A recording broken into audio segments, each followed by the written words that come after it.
The Price of Bread and the Price of Mercy. Julia Jonathan and What We Tell Ourselves About Deserving. By Elias Winter, December 1st, 2025. Read by an automated voice. Chapter 1. Bread Day. Julia woke up hungry. It wasn't dramatic hunger, not yet. It was the dull, familiar kind. A hollow under the ribs and a faint metallic taste in her mouth that made coffee sound better than food. She swung her legs over the side of the bed and waited for her joints to remember how to be knees. The trailer was cold. The cheap vinyl floor held the night like a grudge. Outside, January light was trying to decide whether it wanted to bother with this part of rural America at all. Frost feathered the edges of the single-pane window above her sink, where a plant used to live before last winter's electric bill killed it. Bread Day, she thought. At least there's that. On the calendar pinned to the wall beside the fridge, she'd written it in blue pen. First Thursday. Food bank, 11 a.m. The words were underlined twice, as if underlining could guarantee there'd be enough to go around. She shuffled to the bathroom, brushed her teeth with a careful, rationed stripe of toothpaste. No more big, careless squeezes. Everything had a measured size now. And then filled the coffee maker with water. The machine sputtered a sound like an old man clearing his throat. The smell of cheap grounds joined the lingering scent of last night's fried potatoes. The fridge answered when she opened it. Light, cold, and nearly empty. Half an onion wrapped in plastic. A jar of generic peanut butter. 3 eggs in a gray carton. A Tupperware of pinto beans. The leftover potatoes soaked in oil she'd already strained and reused twice. A single bruised apple, its soft brown spot spreading like rust. On the door sat the carton of milk she'd stretched past its date, and behind it, the orange prescription bottle that did not belong there but lived there anyway because the food cupboard was no longer separate from the medicine cupboard. Everything was just survival now, no need for categories. She poured the coffee and stared at the prescription bottle. Lisinopril, blood pressure. Take 1 daily. It had been 1 daily for 9 years. Then, around the same time the letters about benefit adjustments started coming, it became 1 most days. Last month, it had quietly turned into every other day, like a secret pact between her and the pills not to say anything to Dr. Henson. That man had a framed degree and a waiting room full of people who still believed the system was more or less holding. He didn't need to know that her math now was electric bill plus propane plus gas to town plus food. There wasn't a line item for obedience. She took the pill. Even on the days she thought about skipping, she usually didn't. It felt like crossing a line she wasn't ready to cross. Hunger you could stretch. Blood vessels, not so much. The SNAP card lay on the counter like a scolded child. Blue plastic, scuffed edges, the state seal worn faint under years of swiping. The last receipt was still folded next to it, the fresher ink overlaying the ghosts of prior trips. She unfolded it. Her eyes scanned the numbers quickly. She'd memorized the bottom line days ago. SNAP balance, $7.18 to last until the next deposit. 4 days. She could make it if the food bank had potatoes, beans, maybe some canned vegetables. She could pretend this was just a lean week, like the bad winters when the factory cut hours back in '82. Except it wasn't just a week, and she knew it.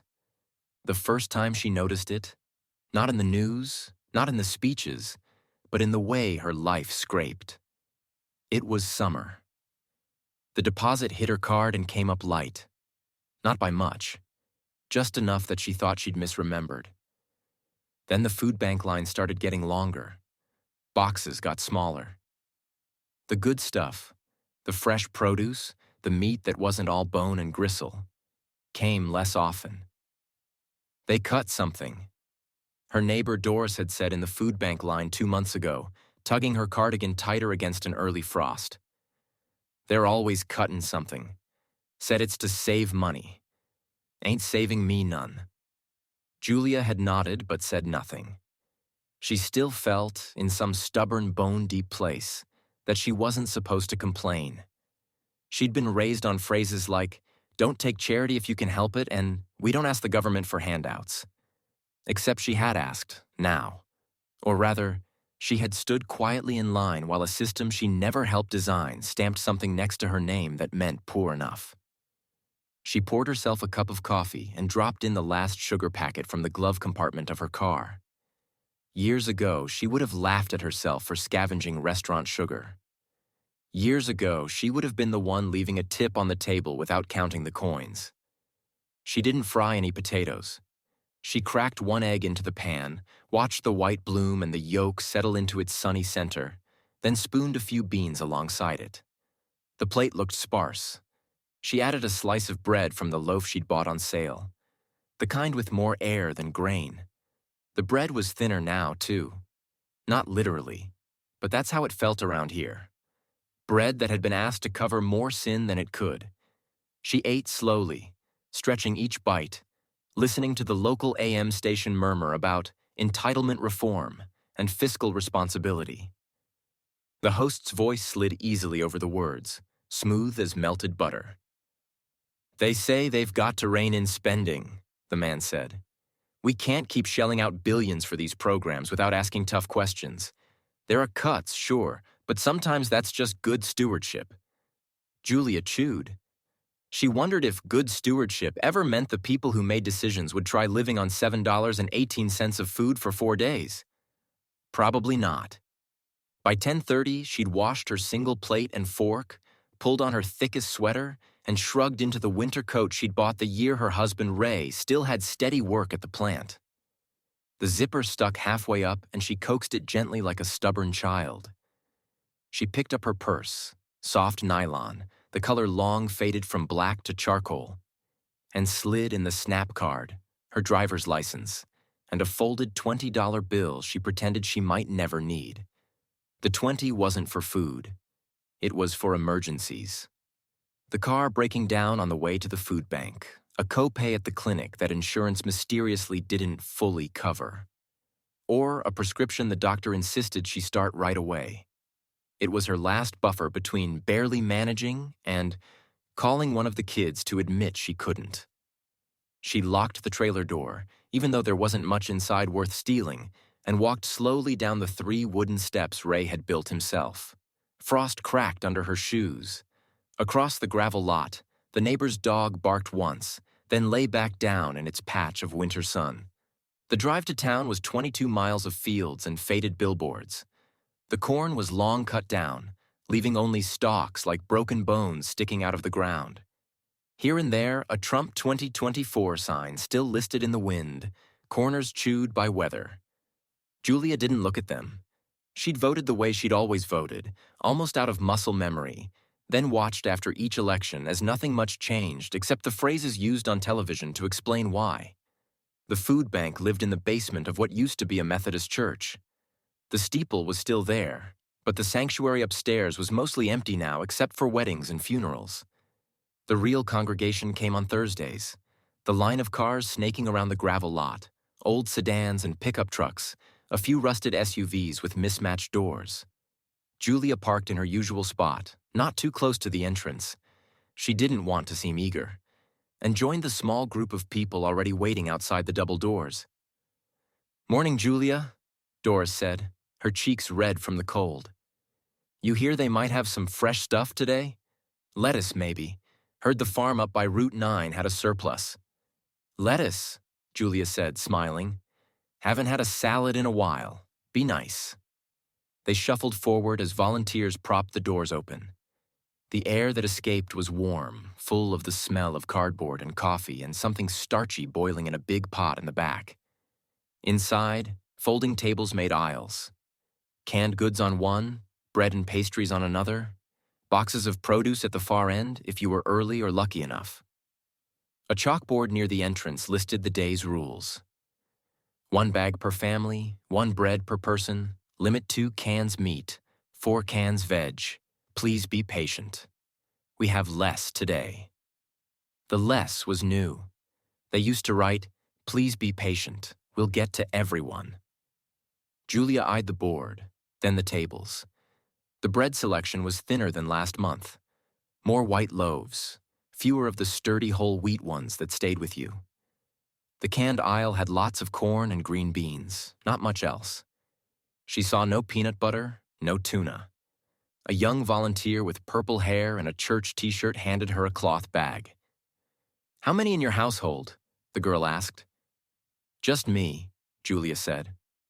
"All right, ma'am. 1 bread, 4 veg, 2 fruit if there's any left at the end.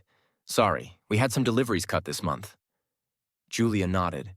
She'd learned to accept apologies for things that weren't the speaker's fault. At the bread table, she picked a loaf that seemed a touch heavier. A woman next to her squeezed one and frowned. "They're smaller," the woman said, loud enough for the room to hear. "Feels like they're shrinking everything on purpose, like those candy bars at the gas station." "Shrinkflation?" someone else muttered. The word sounded like a joke and a diagnosis at once. Julia passed the canned goods, choosing methodically. 2 green beans, 2 corn, 2 diced tomatoes. She skipped the canned ravioli, even though she liked it. It was expensive in sodium, her doctor had said. She couldn't afford to stretch her pills and then soak herself in salt. At the far table, the produce was already picked over. No lettuce. A few onions rolling in a cardboard box, some spotted apples, a pile of carrots that looked like they'd been rejected for being the wrong shape. She selected 3 onions and 4 carrots, tucking them carefully into the bag. Soup, she thought. She could make soup with potatoes if the SNAP balance could manage a 5-pound bag at the store. Soup was good.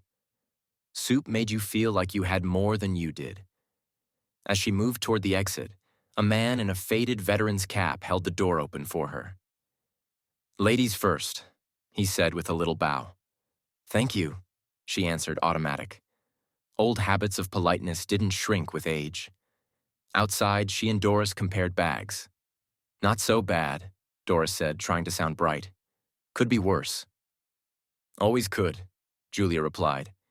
"Could be better, too." They both laughed, but there wasn't much humor in it.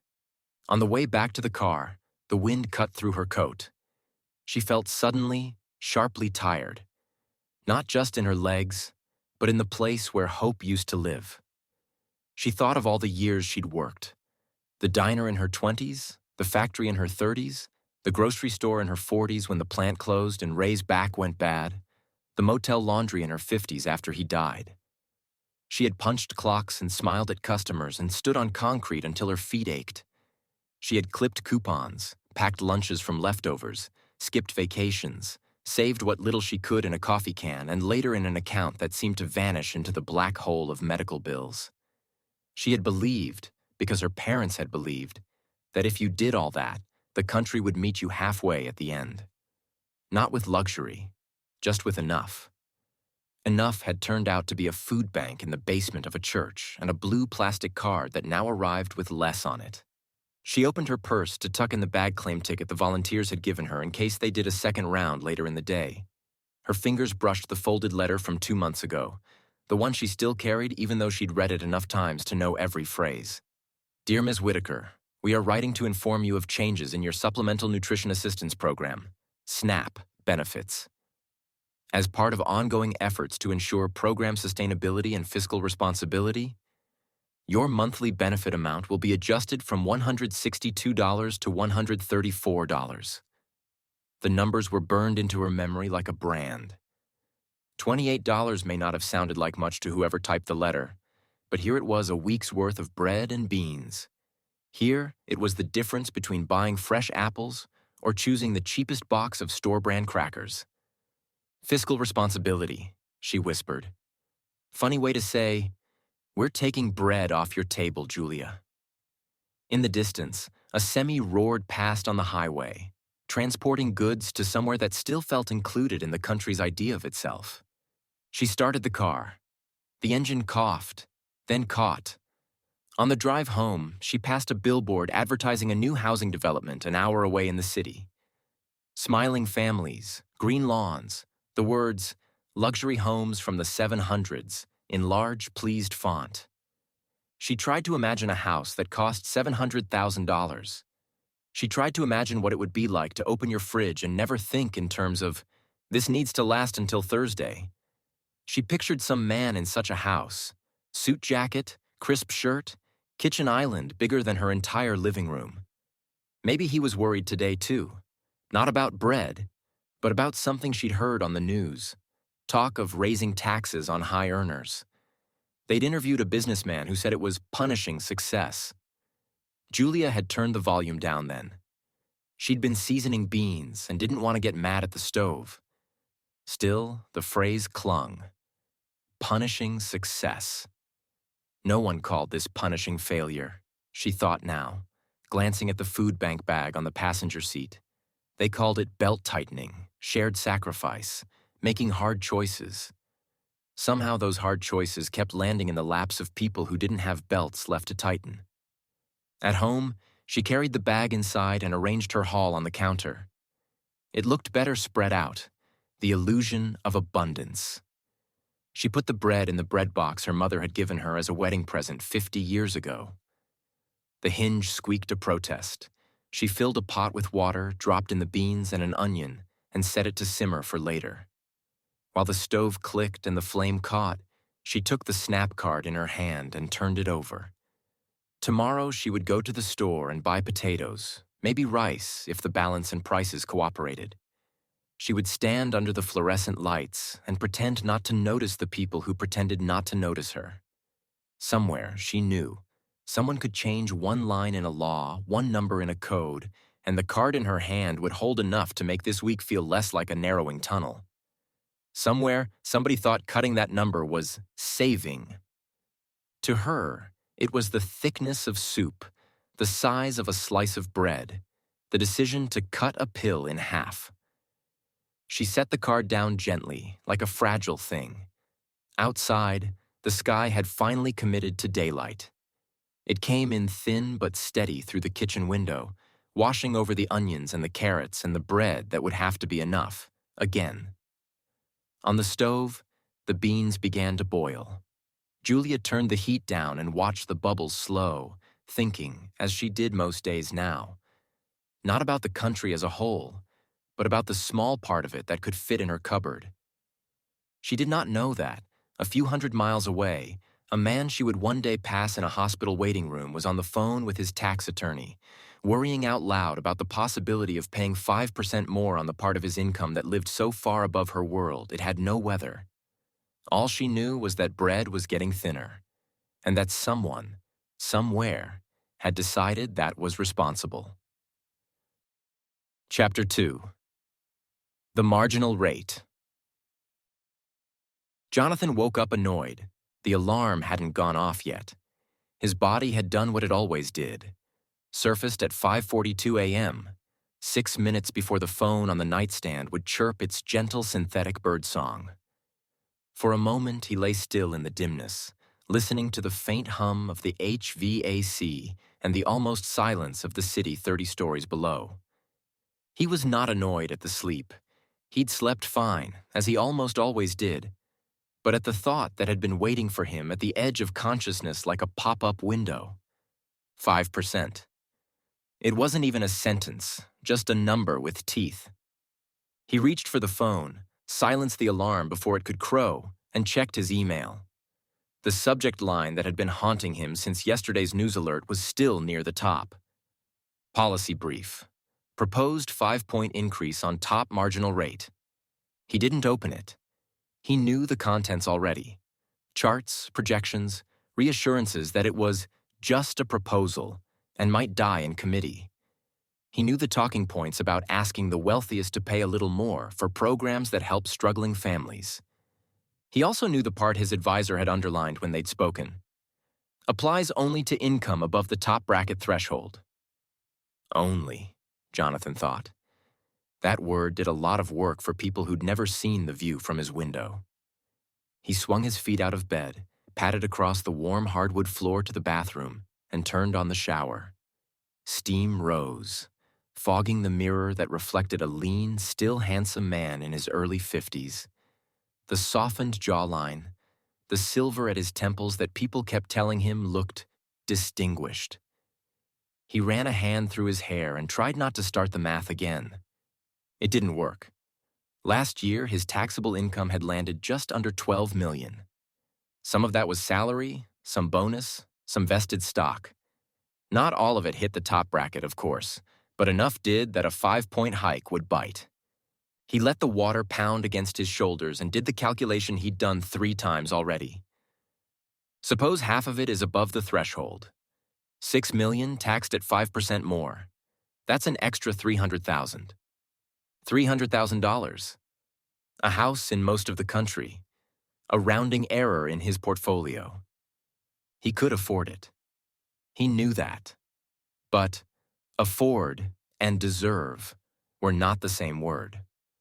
"I'm not a villain for wanting to keep what I earn," he muttered, surprising himself by saying it out loud. The shower hissed in response. Downstairs, the kitchen lights turned on automatically at 6. By the time he walked in, towel around his waist, the coffee machine had already ground and brewed a precise number of grams into a precise volume of water, yielding the perfect cup. The fridge, when opened, was the opposite of Julia's. Full, cold, and arranged like a lifestyle magazine spread. Greek yogurt, berries, pre-washed greens, a carton of egg whites, a drawer of high-end cheeses he barely touched. He cracked 3 eggs into a pan, added a scoop of egg whites for protein, and slid a slice of seeded sourdough into the toaster. The bread was thick, artisanal, the kind that came from a bakery that posted its grain sources on Instagram. On the mounted TV above the counter, a financial news channel murmured about global markets and Washington maneuvering. A chyron at the bottom read, "Administration floats. Tax hike on top earners. Opponents warn of growth hit." Jonathan watched with the detached attentiveness of someone whose life was always somewhere in the underlying story. "Critics say the proposal is modest," the anchor intoned. "A 5 percentage point increase on the top marginal rate would impact only the highest earners. Supporters argue it could raise tens of billions a year to fund programs like healthcare and nutrition assistance. Opponents say it punishes success and could drive investment offshore." A policy analyst appeared in a split screen, talking about redistribution and elasticity of taxable income. Jonathan tuned out the jargon and heard instead the quieter indictment in the background.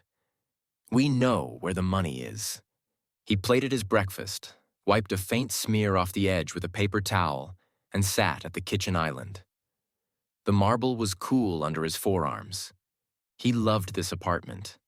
The view, the quiet, the way the glass walls made the city feel like his without ever requiring him to step into its mess unless he chose to. He had bought it 3 years ago after the company's Series D, when the board had agreed his contribution to shareholder value justified a compensation package that still made him a little giddy to think about. He had grown up middle class in a Midwestern suburb. 2 teachers for parents, a mortgage that always seemed a little too large, a second-hand station wagon with a rust spot on the rear door. Money had been something you watched carefully, not something you rearranged. To build this life out of that background felt like proof of something. Competence, maybe. Worth. He forked egg and toast into his mouth and pulled up the briefing his CFO had sent last night. "We'll walk through scenarios with Nate this morning," the email said.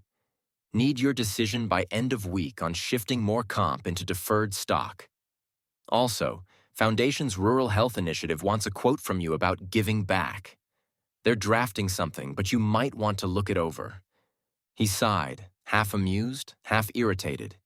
Giving back. The phrase suggested a debt he had never agreed to. At 8, he was in his office, the one with the glass wall that looked over the open-plan floor full of hot desks and engineers and product managers. He liked the hum down there, the easy concentration of people who still believed that lines of code could change the world in uncomplicated ways. His own world was more complicated. The door behind him closed with a click that meant decisions. "Nate on line 1, his assistant said over the intercom.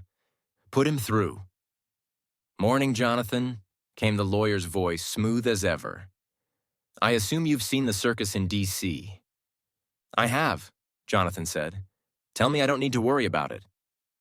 Well, Nate replied, that depends on your definition of need.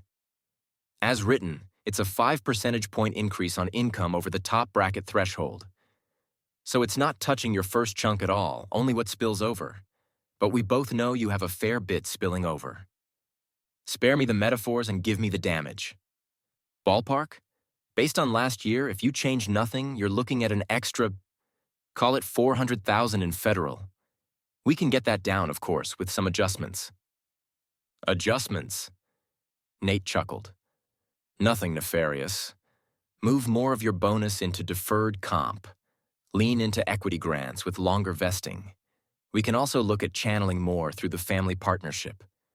And the foundation, frankly, gives us good optics if they start making noise about the wealthy paying their fair share.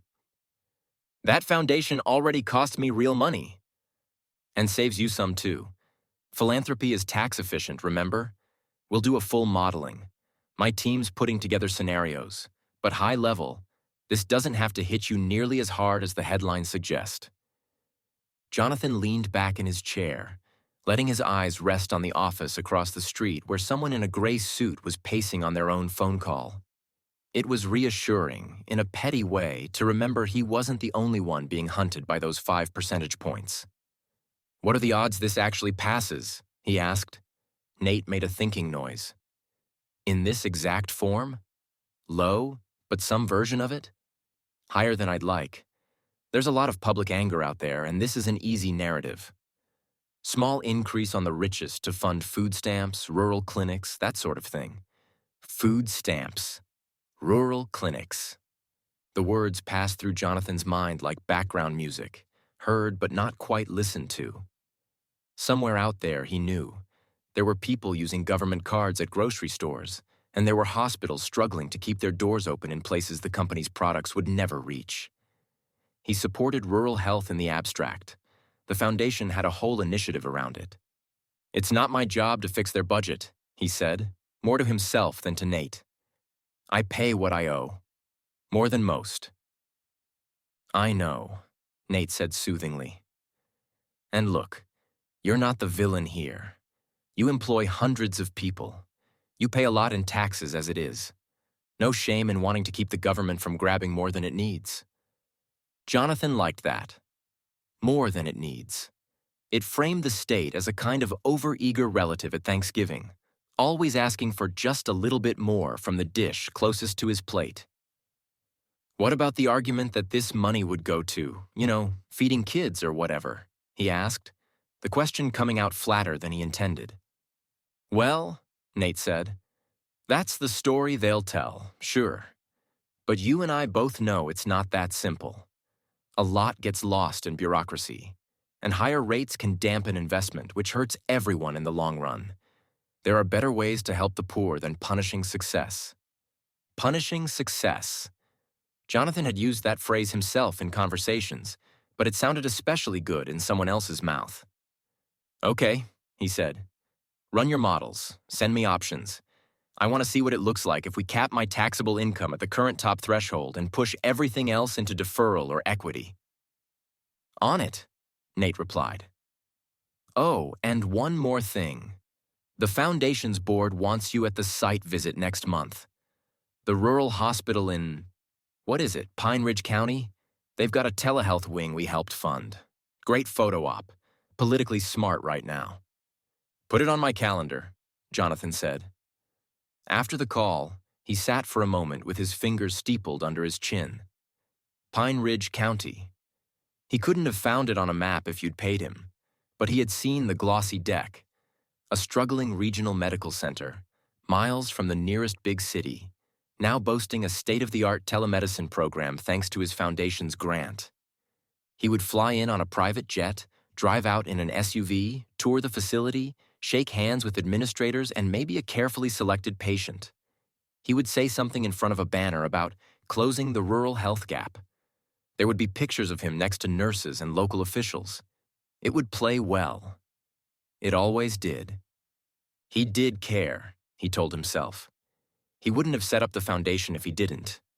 He wrote checks, real ones, with real zeros. He funded scholarships too, and a coding boot camp for kids in a part of the city most of his employees only drove past. It wasn't as if he hoarded everything. The idea that the government had a moral claim on an additional 5% of his top bracket felt, frankly, insulting. In the afternoon, there was a product review, a meeting with the VP of sales, a quick stand-up with the AI team. He could lose himself in that rhythm. Metrics, roadmaps, churn, conversion, the language of building and growth. Here, effort translated, imperfectly but measurably, into results. At 4, the CFO came in with a printout. "I sat with Nate's team," she said. "We can cut the projected hit by about 2/3 if you're willing to shift most of next year's bonus into deferred stock and increase the foundation's annual disbursement." 2/3, Jonathan repeated, scanning the numbers. "So what does that look like in actual dollars? Instead of, say, a 400,000 increase, we could get it down closer to 150, maybe a little less." He exhaled slowly. 150,000. On paper, an enormous sum. In his life, the difference between one more or one less indulgent project. A car he didn't need, a kitchen remodel he'd already postponed twice. He could live without it. But that wasn't the point. "It's not that I can't pay it," he said. "It's the principle. They talk about fair share like I haven't been paying it all along." "I get it," she said. "And you do pay a lot. Top 1% pays about 40% of income taxes last I checked. You're carrying a big chunk already." He liked that fact. He repeated it often. It made him feel both burdened and noble. "Fine," he said. "Move forward on the adjustments, and have comms draft something about how additional tax burdens on high-growth companies jeopardize innovation. We might need that line ready if this gets serious." After she left, he stood at the window and watched the early dark move in over the city. Headlights threaded between buildings. Somewhere down there were people who would be grateful for the programs his tax dollars already funded. Somewhere, too, were the ones who'd game those programs, the stories he heard at country clubs and on talk radio, the guy with the fancy sneakers using food stamps, the woman who just keeps having kids for the benefits. He knew those stories were cherry-picked, exaggerated. He also knew they worked. They made it easier to keep people like him from feeling obligated. There was a world, he believed, where he could keep his incentives aligned and still be a good person, where his refusal to pay more was a stand for efficiency, for personal responsibility, for a lean, disciplined state. In that world, the cuts to entitlements were unfortunate but necessary trims to a bloated system, not knives at the throats of people whose names he did not know. In the evening, he took a car home, changed into gym clothes, and spent 45 minutes on the Peloton, legs pumping as an instructor shouted encouragement from a screen. Sweat blurred the edges of his thoughts. For the length of the workout, there was only cadence and heart rate and leaderboard position. Afterwards, showered and dressed in soft cotton, he ate dinner, grilled salmon, roasted vegetables, a glass of good wine, and answered a few last emails. One from the foundation director included a draft quote for the Pine Ridge visit. "In a country as wealthy as ours, no one should have to choose between distance and health. We're proud to partner with this community to bring quality care closer to home." He stared at the sentence for a long time. In a country as wealthy as ours. It was the kind of line that sounded unquestionable, as long as you didn't ask who exactly "we" meant, or how far "ours" extended. He made a small edit, changing "no one" to "no family," because it sounded more human, and clicked approve. In bed, the city was a low glow beyond the curtains. He tried to read a novel but found himself rereading the same paragraph. His mind kept circling back to the same loop. 5%. If they raise it now, what stops them from raising it again in 5 years? 10? At what point does the productive class just shrug and move their money somewhere else? The phrase productive class didn't feel great when he heard it from certain commentators on TV, but in his own thoughts it felt descriptive rather than arrogant. He did produce things, jobs, products, value. He wasn't a speculator sitting on idle capital. He was building something. He also knew, if he looked too closely, that the system had given him more than he could ever repay. The roads his trucks used, the public schools that had educated his employees, the research his AI models were built on, much of it originally funded by grants and agencies whose acronyms he barely knew. But looking that closely made the ground under his certainties feel less solid. So he didn't, not for long. He set the book down and turned off the light. In the darkness, the number floated back up, luminous. If the proposal passed, if the lawyers did their best and the accountants their tricks, he might end up effectively paying 100, maybe 200,000 more a year. Over a decade, that was a couple million redirected from his personal accounts into the maw of the federal budget. He thought of it in terms he understood. Opportunity cost. That's a house on the coast. That's the seed funding for a side venture. That's the capital I could allocate far more efficiently than they will. Far away in a county he had yet to visit, an older woman he would one day pass without recognition was rinsing beans in a dimly lit kitchen, planning how to make them last until her next food bank day. Somewhere in between them, in a ledger he had never seen, someone had written that the country could not afford to feed everyone like her without asking more from people like him. Jonathan lay awake longer than usual, staring at the ceiling, tracing numbers in his mind. He did not think of himself as greedy. He did not think of himself as cruel. He thought of himself as prudent. And prudence, in his vocabulary, meant this: assume the state will always want more, and plan accordingly. Chapter 3. The Ledger of a Country. The country keeps two kinds of books.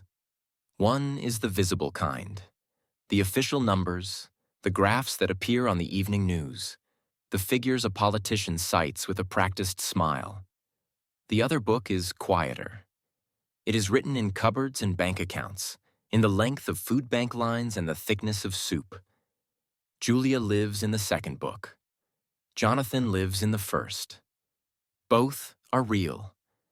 Only one is allowed to call itself reality. Let's open the books side by side.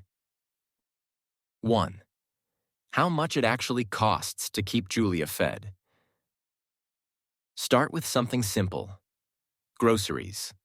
The program Julia depends on is not exotic. It does not involve luxury. It is a plastic card that lets low-income people buy food at ordinary stores.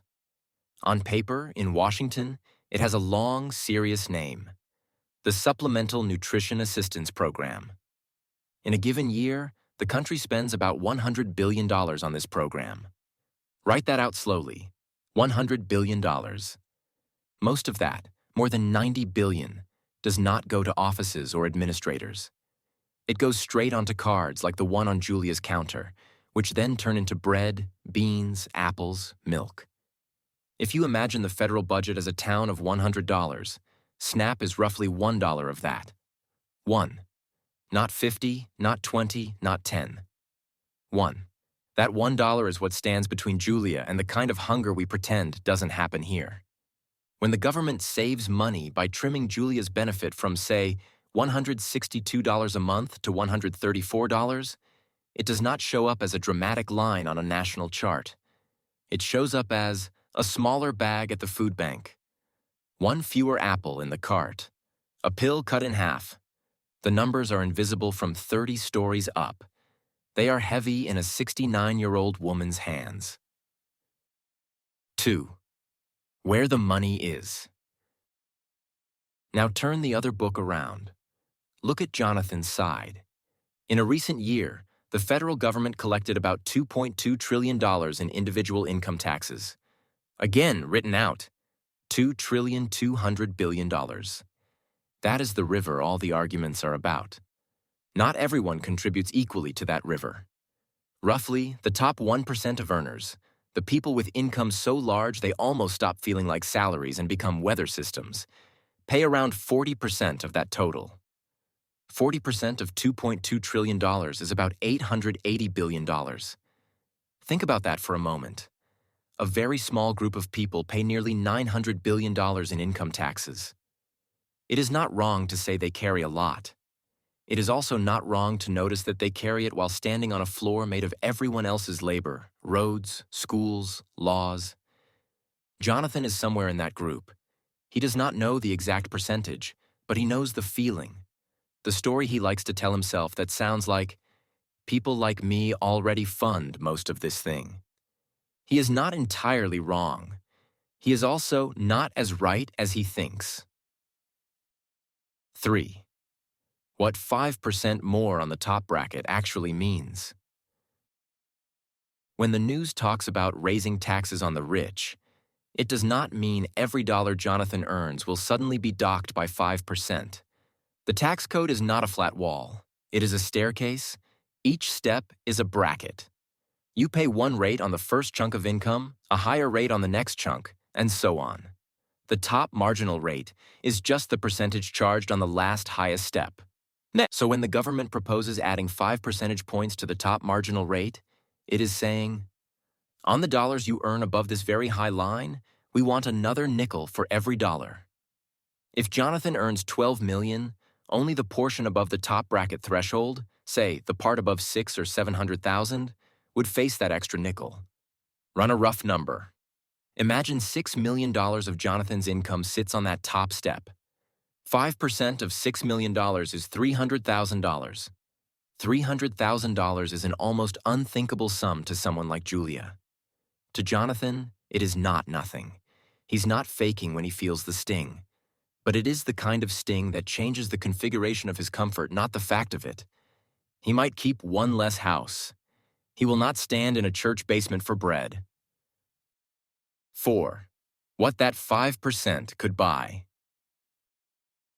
Now put the two ledgers side by side. Annual cost to keep programs like Julia's Snap running at current levels, approximately $100 billion. Potential extra revenue from adding 5 percentage points to only the top step of the staircase for people like Jonathan. Somewhere in the rough range of $80 to $150 billion a year, depending on how many Jonathans there are, how much of their income sits on that top step, and how many tricks their lawyers play. Even if you shave those numbers down, assume rich people move money around, assume not all of the theoretical total shows up as actual collected tax, you are left with something that should lodge in the mind like a stone. A modest change at the very top could, on its own, cover nearly all of what it costs to keep tens of millions of people from going hungry. If the numbers were people in a room, it would look like this. On one side, a handful of people, each with 20 plates of food in front of them, arguing about whether someone is trying to take half a plate away. On the other, a crowd of people, each with one plate that keeps getting a little smaller every year, being told the kitchen is bare. The kitchen is not bare. It is just behind a door only a few have the key to. 5. The stories that blur the math. So why does the 5% feel so much larger to Jonathan than the $100 billion feels to Julia's Congress? Because the human brain was not designed for trillions. It was designed for the size of a village. Jonathan does not sit and contemplate the fact that a hike on his top step could fully fund the cards in millions of wallets like Julia's. He thinks about what the additional tax bill looks like when his accountant slides the paper across the desk, the house he won't buy, the investment he might not make, the fear that if they can do 5 now, they'll do 10 later. He is primed by his class, his media, his peers, to see the government as a clumsy hand reaching into his pocket, not as the sum of the roads he drives on to work, the public universities that trained his engineers, the federal research his product depends on. Julia, for her part, does not lie awake thinking, if only they'd adjust the marginal rate on high earners by 5 percentage points, the program's solvency would improve. She thinks, whether she can afford fresh fruit this week, how to stretch pills without having a stroke. Why the letter used the phrase fiscal responsibility to describe the feeling of slicing bread thinner. The stories they are given are not written in the same language. Jonathan hears, "You are being punished for success." Julia reads, Your benefit is being adjusted to ensure sustainability. He pictures a punishing parent. She pictures a tightening belt. In the ledger, both sentences translate to the same line. We will take less from him and therefore give less to you. 6.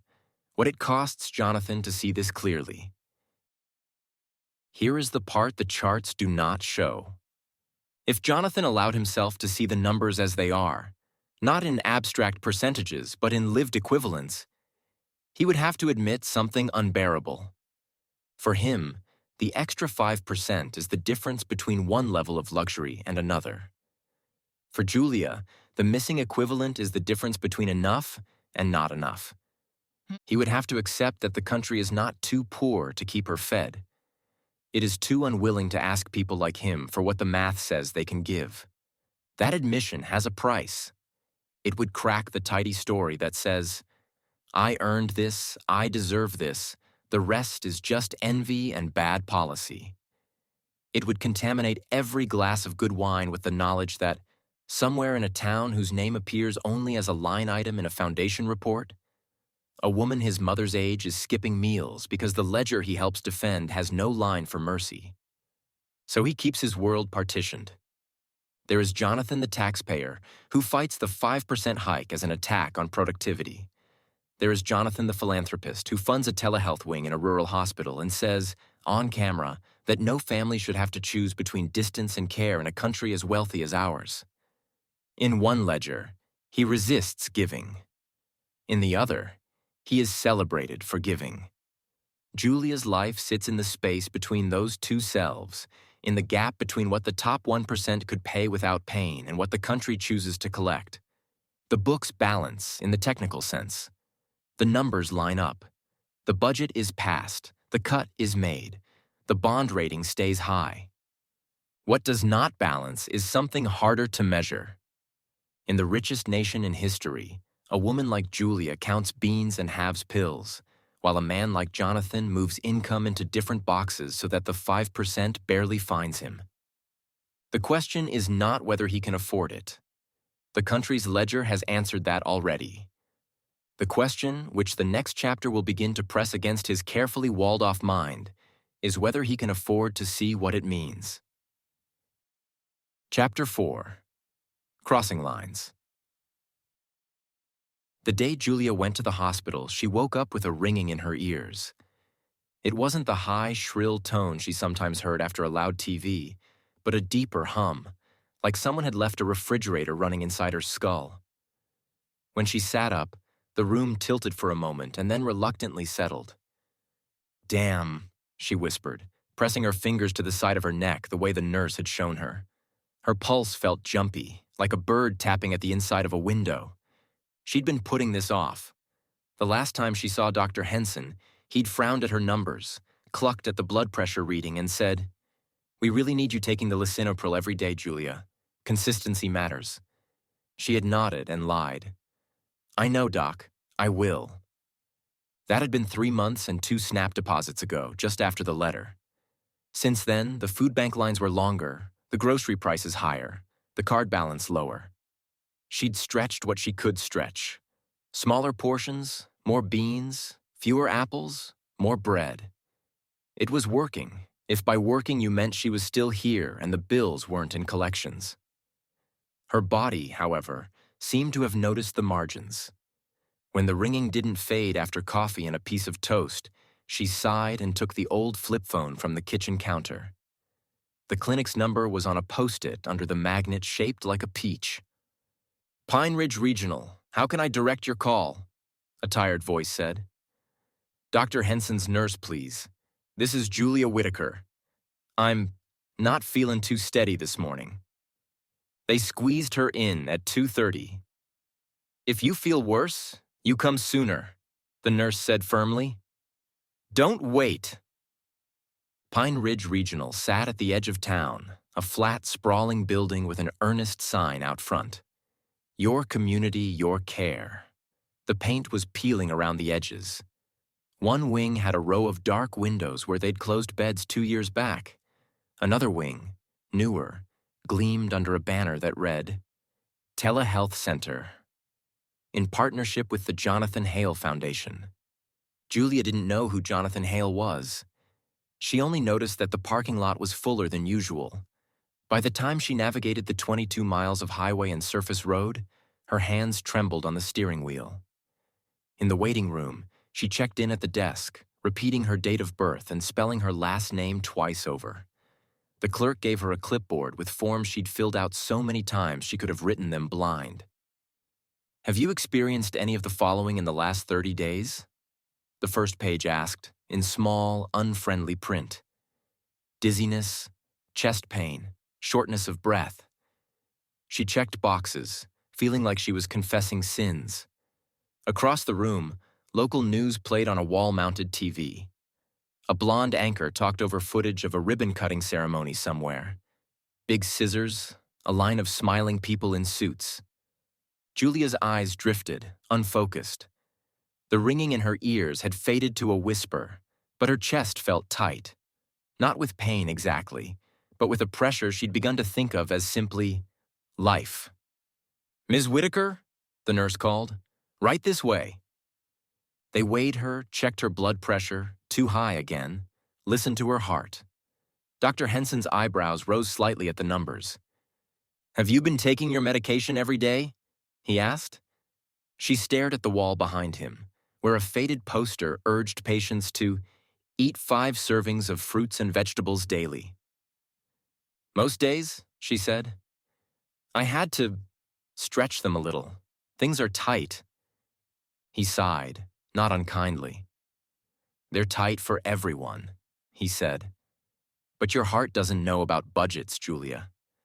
We can look at samples, patient assistance programs. Let's not play fast and loose with your arteries, okay?" She nodded, embarrassed, as if she'd been caught cheating on a test.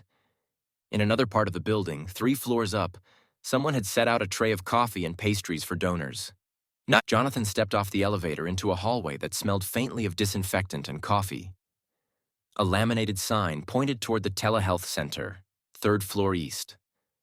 The walls here were newly painted, the art framed and abstract.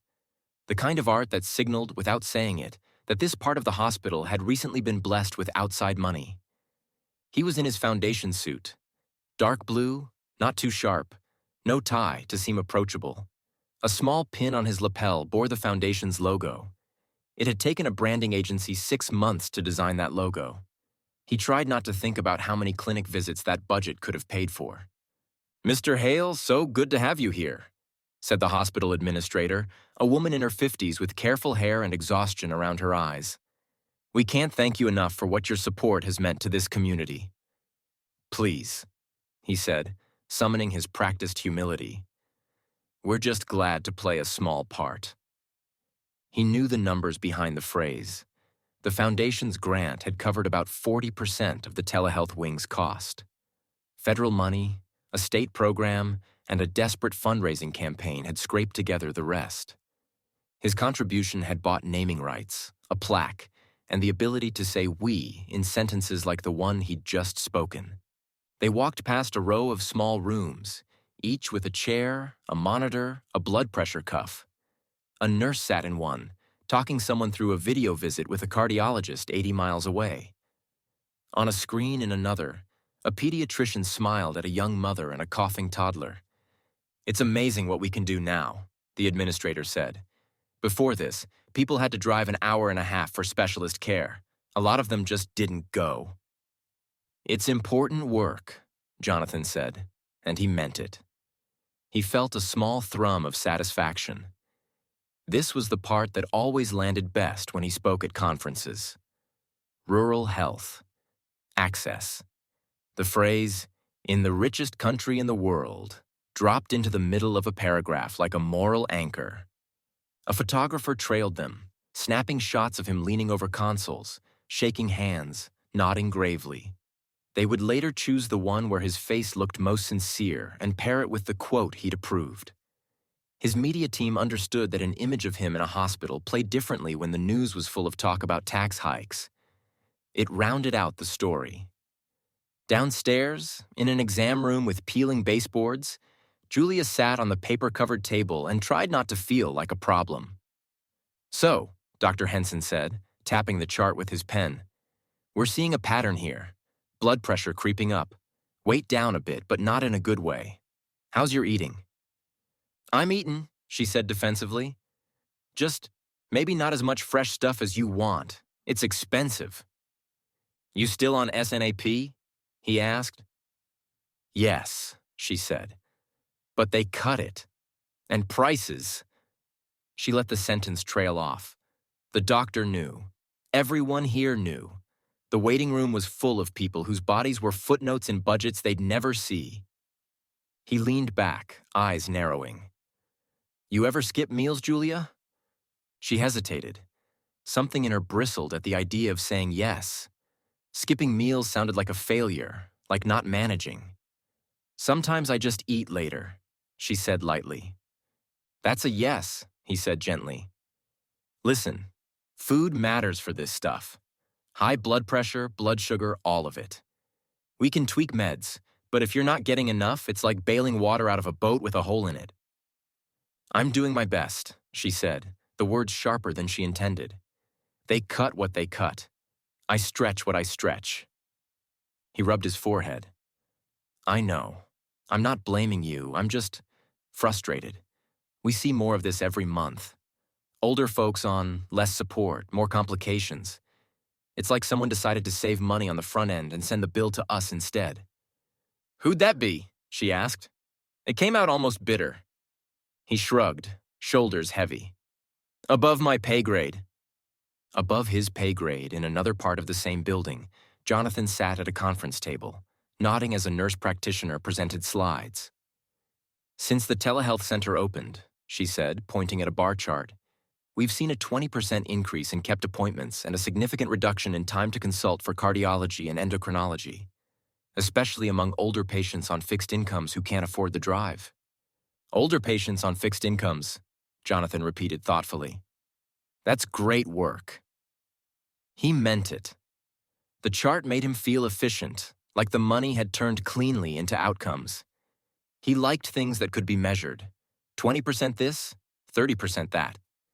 It reassured him that the world was still subject to effort and design. "If I may ask," the administrator said, "what made you choose rural health as a focus?" Jonathan had a story for this question. He had told it enough times that it almost felt true, not because it was false, but because it had hardened into script. "I grew up in a small town," he said. "We were lucky enough to have a clinic, but when someone needed serious care, it was a long drive. I've seen what distance does. And frankly, in a country as wealthy as ours, geography shouldn't decide who lives and who doesn't." Someone murmured agreement. The photographer snapped another photo. There was a truth inside the polished answer. His father had driven his mother an hour for specialist visits when she'd gotten sick. He remembered the worry, the gas money counted carefully, the way an unexpected medical bill had turned the kitchen table into a battlefield. What he did not dwell on was the difference between then and now. His parents' generation had believed, not entirely wrongly, that the system would catch them if they fell too hard. Medicare had arrived, unions had bargained, programs had expanded. Safety nets had been stitched while they were still relatively young. Since then, some of those nets had quietly frayed. "Do you see a lot of patients on public programs?" he asked, gesturing vaguely, as if Medicare and SNAP and disability were all one big thing. "Oh, sure," the nurse practitioner said. "Lots of Medicare, Medicaid, and more people relying on food programs now. We've been working with the local food bank. A lot of our seniors are struggling." She chose the last word carefully, smoothing over the jaggedness underneath. Something inside Jonathan bristled. Here it was again, the edge of the narrative he didn't like. The implied equivalence between his taxes and their groceries, between the 5% that kept visiting him in the night and the beans and bread in someone else's pantry. He nodded sympathetically. "It's tough out there," he said. "That's why we need innovative solutions. Partnerships like this." Innovative solutions. Partnerships. He heard himself and wondered briefly what Julia would make of those phrases if someone read them aloud in her kitchen. She was, at that moment, walking slowly across the lobby toward the lab, clutching the paper slip for her blood work. A volunteer pointed her toward the right door. They passed each other in the hallway without contact. An older woman in a worn coat, a middle-aged man in an expensive one. For a second, as he glanced down at his phone, Jonathan stepped aside to let her through. She muttered, "Excuse me," and he said, "No problem," without looking up. Their shoulders were 2 feet apart. Their lives were a national budget apart. He did not see the plastic bag from the food bank folded neatly in her purse. She did not see the foundation pin on his lapel. Neither of them saw the invisible line that connected the missing dollars on her snap card to the lobbying efforts of people who hosted fundraisers he sometimes attended. In the lab, Julia sat in a chair with a worn armrest while a phlebotomist tied a blue tourniquet around her forearm. "Little pinch?" the woman said. "You okay with needles?" "Oh, I've had worse," Julia replied. "Had 3 kids and a husband who thought he could fix anything with duct tape. This is nothing." They both laughed. The humor made the room feel briefly less tight. Back upstairs, Jonathan posed with a giant ceremonial check, the kind that existed only for cameras. The amount printed on it, $1,500,000, was both enormous and, in the scale of his life, manageable. The 5 percentage points, if fully applied, could cost him that much and more over a handful of years. He framed it, privately, as a choice. This donation, on his terms, or that tax bill, on theirs. The administrator gave a short speech about partnership and impact. Jonathan delivered his approved line about no family choosing between distance and care. A local reporter scribbled, nodded, and later would write a piece about generosity in a tough time. No one in that conference room mentioned the letter Julia carried folded in her purse, the one that had informed her that ongoing efforts to ensure fiscal responsibility required trimming her monthly SNAP benefit. No one said out loud that some of the same voices arguing for that trim also argued, on cable channels Jonathan sometimes watched, that a 5 percentage point hike on his top bracket would be class warfare. The hospital, caught in the middle, did what institutions do. It smiled gratefully at money from any direction and tried to keep the lights on. On her way out, Julia stopped at the cashier's window to settle the copay for the visit. The amount was more than she'd hoped, less than she'd feared. She handed over the 20 from her purse and watched most of it vanish. "That leaves you with a small balance," the clerk said apologetically. "We can bill you or you can pay the rest next time." "Next time," Julia said. "If I'm still here?" The clerk laughed, assuming it was a joke. Julia wasn't entirely sure. In the parking lot, she lowered herself into the driver's seat, closed the door, and let the silence sit for a moment. The ringing in her ears had eased. The pressure in her chest was still there, but softer. She thought about the doctor's words. Boat, hole, water. She thought about beans and bread and blood pressure. She thought, not for the first time, that it was a strange kind of country where you could visit a hospital with gleaming screens and distant specialists and still go home worrying about whether you could afford decent food. Jonathan, on his way to the waiting SUV, checked his phone. An alert flashed across the screen from a financial news app. Tax hike on top bracket gains momentum in Senate. He felt his jaw tighten.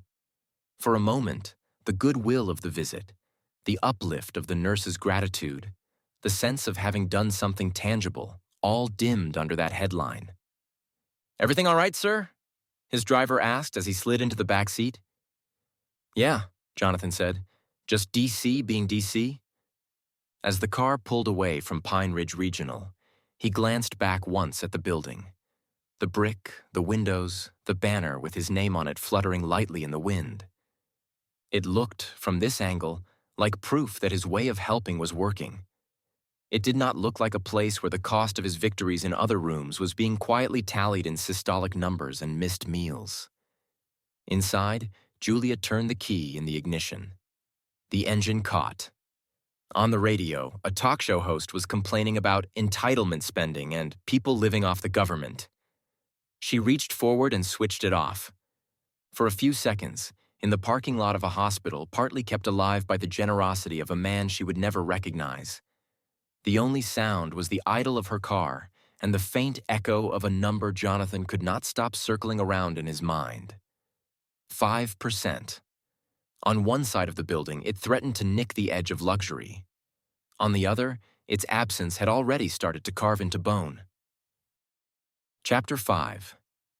Inheritance. The letter stayed in Julia's purse.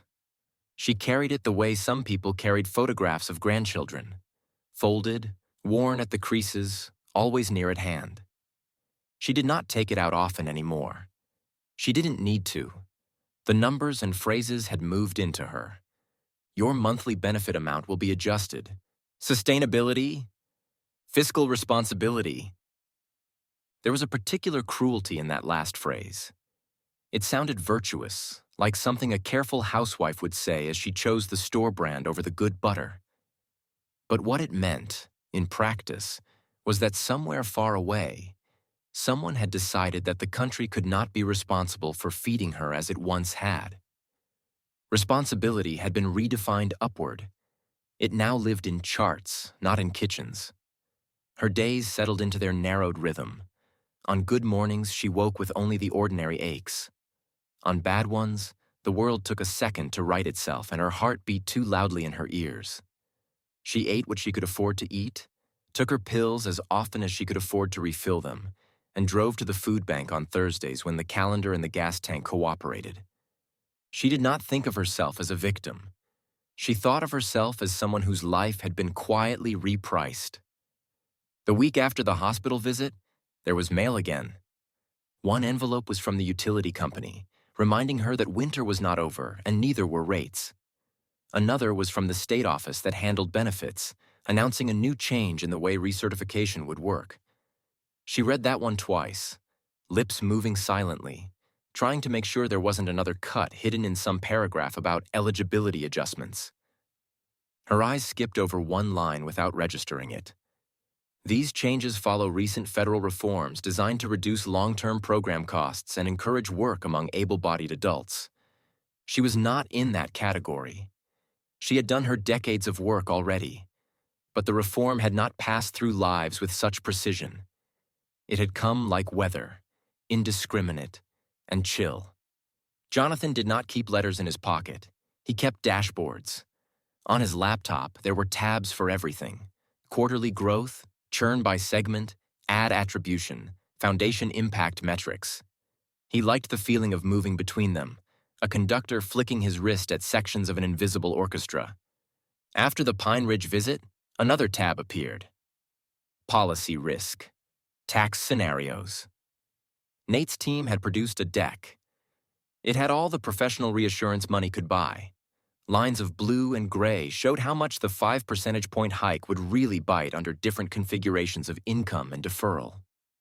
There were bullet points about optimized compensation structures and jurisdictional diversification opportunities.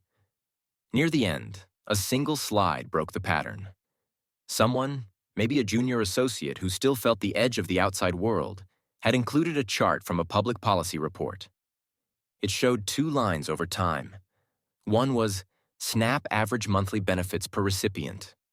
The other was hospital admissions for nutrition-related complications, 65 plus. The lines moved like a pair of jaws. As average benefits dipped, admissions rose. The caption beneath was dry. Preliminary evidence suggests that reductions in nutrition assistance increase downstream health costs among seniors. Jonathan stared at it longer than he meant to.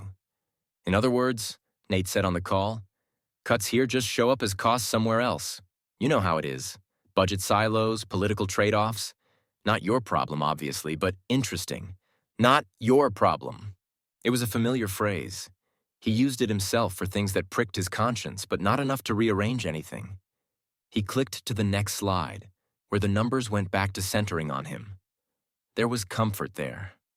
a world in which the primary variable worth thinking about was his marginal rate. Still, the image lingered. 2 lines opening, one with dollars, one with hospital beds. He had been in one of those hospitals a week ago. He remembered the fluorescent light, the soft beep of machines, the nurse's matter-of-fact voice. He remembered vaguely an older woman in a worn coat in the hallway, the way she'd apologized as they passed each other as if space itself belonged more to him than to her. It was absurd, he thought, to imagine that specific woman had anything to do with this chart.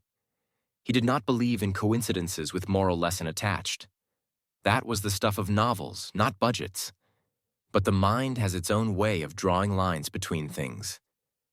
He closed the deck and opened his email. There was a message from the foundation director, forwarding a thank you note from the hospital administrator. "We are already seeing increased capacity and improved outcomes thanks to your generosity. In a time of cutbacks to federal support, your leadership truly makes a difference." In a time of cutbacks, the phrase caught. There it was again, in someone else's language. The quiet admission that what he was being praised for helping to patch was a hole opened elsewhere by people whose efforts he privately supported. He believed in lean government. He believed in incentives. He believed, sincerely, that too much dependency was bad for a society. He also believed, if he made himself look, that the hole he was patching with philanthropic grants was one that had been widened by the very kind of fiscal discipline he applauded on television. This was the beginning of his cost.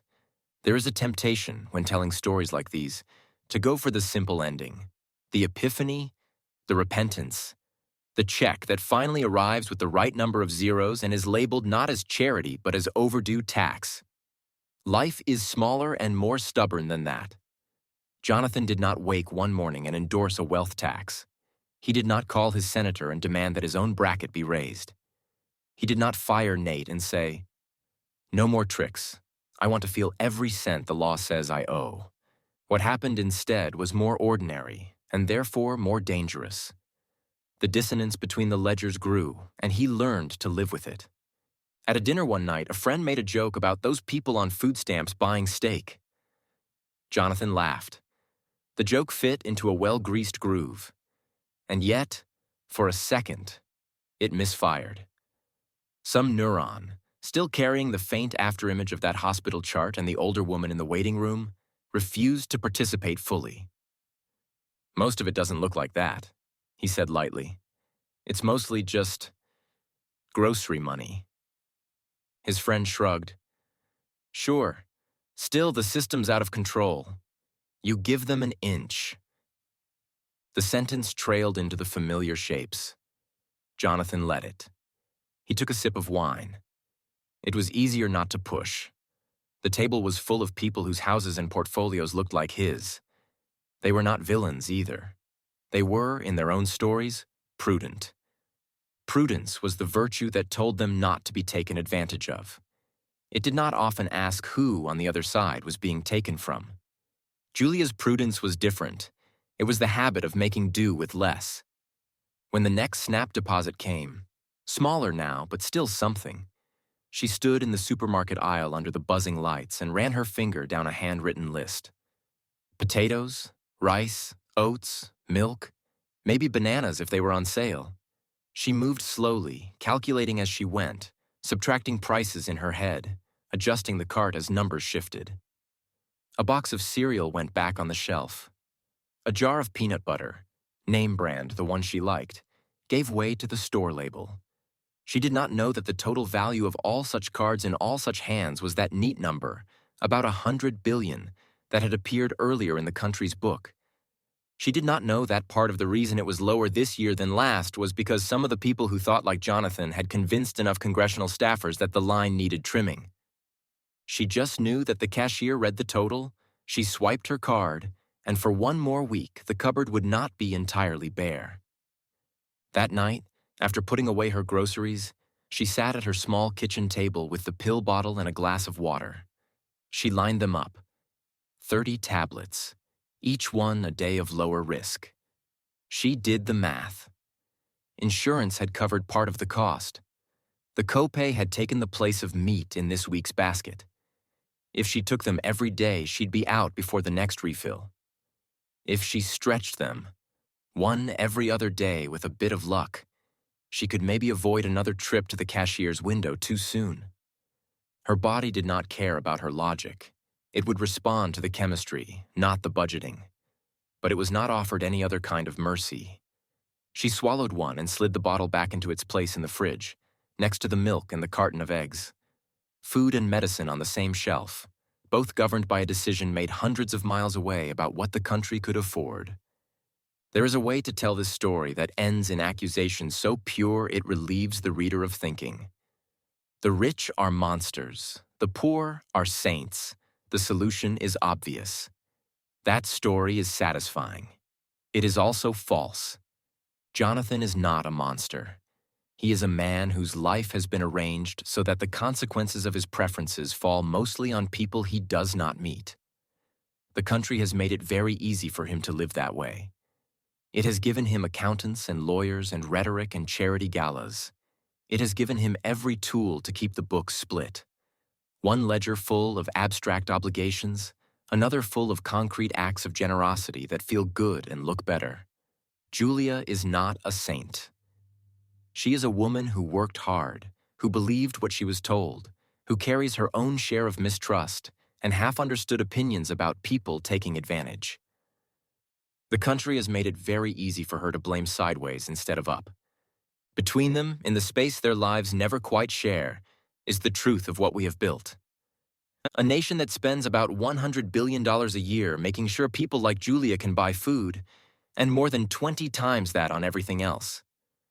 A tax system that collects about $2.2 trillion from individuals and lets the very top slice of that population pay almost $880 billion of it while still leaving them with more money than they can meaningfully use.